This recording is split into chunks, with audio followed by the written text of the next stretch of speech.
आज का संदेश इस बारे में है कि हम तूफान के बीच में भी कैसे विश्राम पा सकते हैं। तुमने देखा कि मैंने मिस्रियों के साथ क्या किया और कैसे मैंने तुम्हें उकाब के पंखों पर उठाया और अपने पास ले आया। अब यदि तुम मेरी बात ध्यान से सुनो और मेरे साथ की गई वाचा को मानो, तो तुम सब देशों में से मेरे लिए एक विशेष धन बनोगे, क्योंकि सारी पृथ्वी मेरी है। निर्गमन 19:4। कभी कभी जो अंत लगता है वह वास्तव में किसी बड़े आरंभ की शुरुआत होती है। कल्पना करो, एक नाव समुद्र के बीच में बह रही है, बिना दिशा के, बिना हवा के, बिना किसी कंपास के जो रास्ता दिखाए। जीवन में हम अक्सर ऐसे ही महसूस करते हैं, खोए हुए, यह न जानकर कि किधर जाना है, संदेह और अनिश्चितताओं से घिरे हुए जो हमें जकड़ लेते हैं। लेकिन अगर मैं कहूं कि वह तूफान जिससे तुम अभी जूझ रहे हो, वही तुम्हें एक नई मंजिल की ओर ले जाने वाली प्रेरणा हो सकती है। यीशु के एक शिष्य पतरस ने कुछ ऐसा ही अनुभव किया। वह और बाकी शिष्य नाव में थे जब एक तूफान ने उसे जोर से हिलाना शुरू कर दिया। अंधकार और भय के बीच यीशु पानी पर चलते हुए प्रकट हुए। पतरस ने आश्चर्यचकित होकर उनसे कहा कि वह उनके पास आना चाहता है, और यीशु ने कहा, आओ।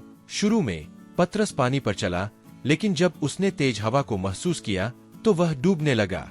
उसी क्षण यीशु ने उसे थाम लिया और ऊपर उठा लिया। यह संदेश हमें एक गहरी बात सिखाता है। जीवन में हमेशा विपरीत हवाएं चलेंगी।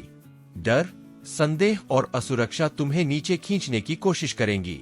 लेकिन फर्क इस बात में है कि तुम अपनी नजरें कहाँ टिकाते हो। अगर हम तूफान पर ध्यान देंगे तो हम डूबेंगे, लेकिन अगर हम उस पर ध्यान देंगे जो पानी पर चलता है, तो हमें आगे बढ़ने की ताकत मिलेगी।